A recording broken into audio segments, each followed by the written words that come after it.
শুভেন্দু বাবুকে থামান। বাংলাদেশের সংসদে হঠাৎ কেন এই আর্তনাদ? এবার শুভেন্দু আতঙ্ক কেন? পশ্চিমবঙ্গের নতুন মুখ্যমন্ত্রীকে নিয়ে কেন কাঁপছে ঢাকা? শুভেন্দুর সোজা পুশব্যাক নীতিতে এখন দিশেহারা সমগ্র বাংলাদেশ।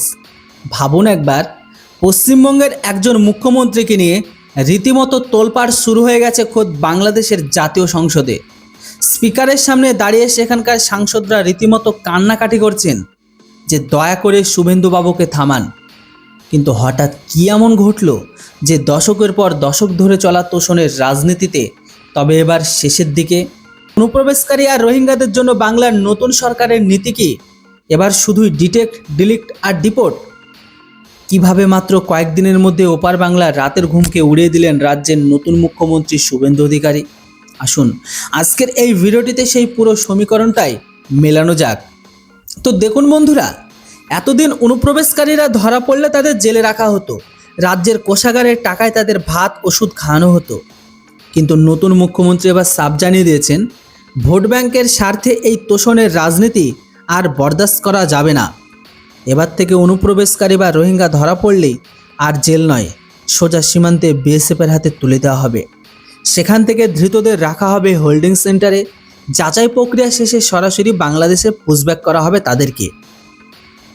শুধু তাই নয়, বিগত সরকারের আমলে সুপ্রিম কোর্টের নির্দেশে থাকা সত্ত্বেও যে সীমান্তে কাঁটাতারের বেড়া দেওয়ার জমি আটকে রাখা হয়েছিল, শুভেন্দু অধিকারী মুখ্যমন্ত্রী পদে শপথ নেওয়ার প্রায় মাত্র কয়েক ঘন্টার মধ্যেই বিএসএফের ডিজির সাথে বৈঠক করে সেই জটিলতাকে দূর করেছেন।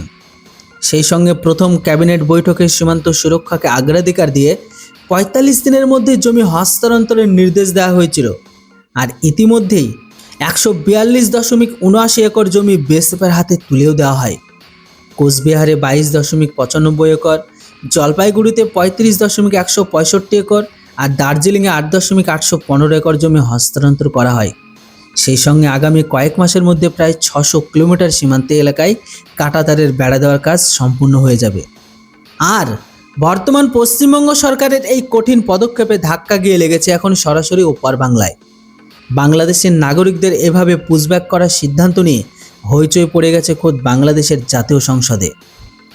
সাম্প্রতিক সময়ে সেখানে বাজেট অধিবেশন চলাকালীন বগুড়া ৫ আসনের সংসদ সদস্য জিএম সিরাজ ভারতের বিজেপি সরকারের উদ্দেশ্যে সরাসরি স্পিকারের মাধ্যমে দাবি তুলেছেন যে পশ্চিমবঙ্গের মুখ্যমন্ত্রী শুভেন্দু বাবুকে এবার তো থামান।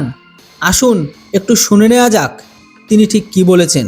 আমাদের পশ্চিমবঙ্গের যে আপনার চিফ মিনিস্টার শুভেন্দু বাবু, তাকে থামান। বাংলাদেশ বিরোধী যে সমস্ত বক্তব্য আসছে, মাঝে মধ্যে যে সমস্ত বক্তব্য দিচ্ছেন, এই বক্তব্যে বাংলাদেশ এবং আমাদের দেশের ভারত বাংলাদেশের বন্ধুত্বের অন্তরায় হয়ে গেছে। স্পিকার, তো বাংলাদেশের পার্লামেন্টে শুভেন্দুকে থামানোর এই দাবি দেখে হাসবেন না কাঁদবেন তা আপনারা এবার ঠিক করবেন। ভারত সরকারের উদ্দেশ্য তারা স্পিকারের সামনে বলেছেন শুভেন্দুকে থামাতে, কারণ সেখানে পুশব্যাক করানো হচ্ছে। অর্থাৎ ওনাদের যুক্তি অনুযায়ী যত অবৈধ অনুপ্রবেশকারীরা আছেন সবাইকে এদেশে তথা ভারতেই রেখে দিতে হবে, তবেই নাকি সম্পর্ক ভালো থাকবে। তারা বলতে চাইছেন তারা নাকি এই সম্পর্ককে ডিভোর্স চান না, কিন্তু এটা তো অনেক সেই মামার বাড়ির আবদারের মতো হয়ে গেল না, তাই না? ওনারা মনে করেছিলেন এতদিন যেভাবে ওনাদের মনোমর্জি অনুযায়ী লক্ষ লক্ষ মানুষ এদেশে ঢুকেছিল, ভুয়ো পরিচয় আর পাসপোর্ট তৈরি করেছিল, আনসার আল ইসলামের মতো জঙ্গি নেতারা এখানকার প্রাক্তন মুখ্যমন্ত্রীকে বৃহত্তর কিছু গহড়ার আহ্বান জানাচ্ছিল, সেটাই যেন আজীবন চলবে। কিন্তু তোষণের রাজনীতি থেকে দূরে সরে এসে বর্তমান মুখ্যমন্ত্রী যখন দেশের সুরক্ষা বাস্তবসম্মত সিদ্ধান্ত নিচ্ছে, ঠিক তখনই ওনাদের গায়ে ফোসকা পড়ে যাচ্ছে। এখানে ওনারা মূলত ৩টি পয়েন্ট তুলে ধরেছেন। এর মধ্যে প্রথমে রয়েছে পুশ ইন রুখতে হবে, দ্বিতীয় হচ্ছে নার্কোটিক্স বা মাদক চোরাচালানের বিষয়ে, আর তৃতীয় হচ্ছে শুভেন্দু অধিকারীকে যেন আটকানো হয় সেই বিষয়ে। ওনাদের দাবি শুভেন্দুবাবু একাই নাকি দুই বাংলার সম্পর্ককে ভেঙে দিচ্ছেন। আরে মশাই, উনি তো এখন ১০% কাজ শুরুই করেননি। আরও অন্যান্য বাকি স্টেপগুলো যখন নেওয়া হবে তখন তো বাংলাদেশ প্রশাসনের চোখে একেবারে কপালে উঠে যাবে। তখন কি করবেন আপনারা?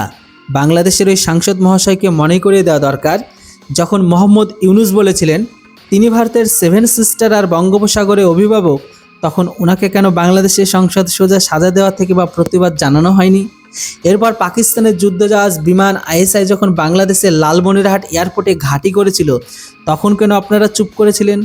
অর্থাৎ ওনারা একদিকে এক হাতে তালি বাজিয়ে ভারত বিরোধী কাজ করে যাবেন, আর এখানে শুভেন্দুবাবু দেশকে বাঁচানোর চেষ্টা করলে উনি ভিলেন, ওনাকে থামানোর হুমকি। এসব তো মামার বাড়ি আবদার ছাড়া আর কি বলুন। যাই হোক, বাংলাদেশের এই দ্বিচারিতা সবসময় ছিল। ওনারা এখন অভিযোগ করে যে ভারতে শেখ হাসিনা আশ্রয় দিয়ে আটকে রেখেছে।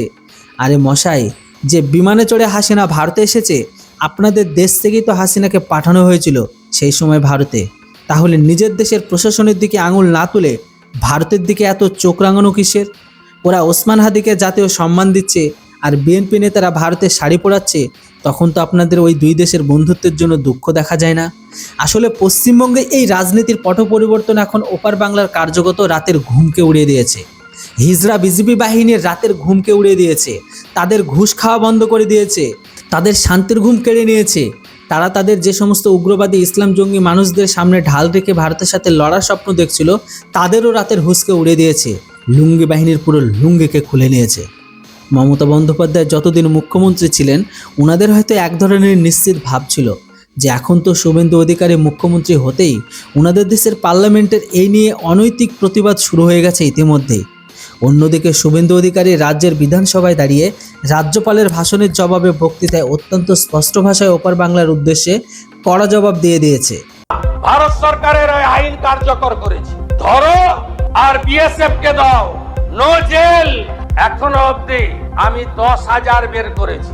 আমার কাছে 12টা হোল্ডিং সেন্টারে আরো 1800 অপেক্ষা করছে, ডেইলি ওপারে পাঠাচ্ছি। সুতরাং বর্তমান মুখ্যমন্ত্রীর এই কড়া অবস্থান দেখে একটা বিষয় এখানে পরিষ্কার হয়ে গেছে যে ওষুধ ঠিকঠাক কাজ করছে আর সঠিক জায়গাতেই লেগেছে। এক্ষেত্রে একটা সাধারণ উদাহরণ দিয়ে যদি বিষয়টাকে বোঝার চেষ্টা করি, তবে দেখুন, আমাদের বাড়ির ছাদ যদি ফুটো থাকে না, তবে বসার ঘর বা শোবার ঘরে যতই দামি আসবাবপত্র লাগাই না কেন, সব কিন্তু বৃষ্টিতে নষ্ট হয়ে যাবে, তাই কি না? ঠিক তেমনই মুখ্যমন্ত্রী যদি চাকরি দেন, দিয়ে বাড়িয়ে দেন, মিড ডেতে মিলের মতো নানান স্কিম করে, তো খুব ভালো কথা। কিন্তু যদি বর্ডারটাই ভেঙে যায় এবং শত্রু দেশ এসে পাকিস্তানের সাথে হাত মিলিয়ে আমাদের দেশের ক্ষতি করে দেয়, তবে তার চেয়ে বড় বিপদ আর কিছু হতেই পারে না। তাই শুভেন্দু অধিকারী প্রথম রাতে এই বিপদের উৎসটা বুঝে ব্যবস্থা নিয়েছিলেন।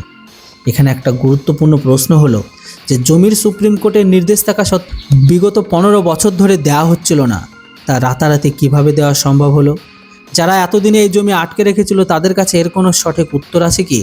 বিগত সরকারের আমলে তো পশ্চিমবঙ্গ প্রায় আলাদা একটা দেশ হতে চলেছিল, যার প্রধানমন্ত্রী হয়তো কোনো এক বিশ্বাসঘাতক মানুষই হতেন। কিন্তু আমাদের ভাগ্য ভালো, শেষ মুহূর্তে বিএসএফকে জমি দেওয়া, পুশিন রুখে দেওয়া, শক্ত হাতে বর্ডার সামলানোর মাধ্যমে আমরা রক্ষা পেয়েছি। বাংলাদেশের মানুষ সোশ্যাল মিডিয়া ভারতের বিরুদ্ধে, ভারতের সেনাবাহিনী আর প্রধানমন্ত্রীর বিরুদ্ধে প্রতিনিয়ত নোংরা নোংরা কমেন্ট করছে, আর ভারত থেকে কেবল তার পাল্টা প্রতিক্রিয়া দিয়েছে। এবং 1971 সালে যুদ্ধটা হয়েছিল এই শরণার্থী সমস্যার জন্য, আর এখন তার একটা সুপরিকল্পিত উপায়ে মানুষকে পাঠিয়ে এখানে ডেমোগ্রাফি আর জনসংখ্যার ভারসাম্য পরিবর্তন করার চেষ্টা করছে। এতদিন এদেশের কিছু রাজনৈতিক দলও এদের পৃষ্ঠপোষকতায় এসে গেছে। সুতরাং পশ্চিমবঙ্গের 550 কিলোমিটার বেড়াহীন বর্ডার এখন দ্রুত সিল হতে চলেছে।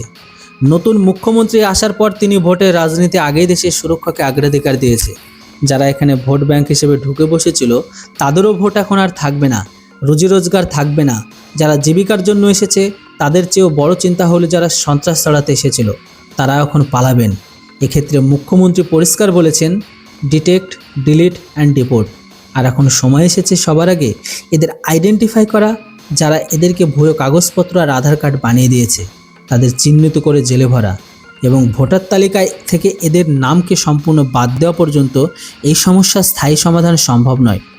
এ বিষয়ে পশ্চিমবঙ্গে মুখ্যমন্ত্রী শুভেন্দু অধিকারী স্পষ্ট ভাষায় হুঁশিয়ারি দিয়েছেন, যারা অবৈধভাবে লুকিয়ে আছেন তারা দ্রুত চলে যান, সময় দেওয়া হচ্ছে। এরপর কিন্তু ধরে ধরে পুশব্যাক করা হবে। এরপর বাংলাদেশ যদি নিজে না শুধরায় তবে তাদের জন্য আরও খারাপ দিন আসবে। আর নতুন মুখ্যমন্ত্রী তো সবে কাজ শুরু করেছেন। আগামী দিনে বর্ডার সম্পূর্ণ সিল হলে কি হয় এখন সেটাই দেখার। কি বলেন এই বিষয়ে শুভেন্দু অধিকারী এই কড়া পদক্ষেপে পশ্চিমবঙ্গের সুরক্ষার ক্ষেত্রে এটা জরুরি ছিল? আপনার মতামত অবশ্যই কমেন্ট বক্সে লিখে জানান। আর এটাও জানান, ভারতে শুধুমাত্র রাজনীতির পটভূমি আর মুখ পরিবর্তন হওয়াতে বাংলাদেশের ঘরের ভেতরে সেই দেশের উগ্রবাদী মানুষদের, সেই দেশের হিজড়া বিজিবি বাহিনী, সেই দেশের ইসলাম পড়া গ্রহণকারী সন্ত্রাসী একসাথে সকলের রাতের ঘুম কেড়ে নিয়েছে, এমনকি তাদের ক্ষুধা নিবারণও বন্ধ করে দিয়েছে। এটাতে যদি আপনারা খুশি হয়ে থাকেন তাহলে কমেন্ট বক্সে অবশ্যই আপনাদের মূল্যবান মতামত লিখে জানান। ভিডিও আর ইনফরমেশন ভালো লাগলে চ্যানেলটিকে সাবস্ক্রাইব করতে কেউ ভুলবেন না। Thanks for watching. জয় হিন্দ, বন্দে মাতরম।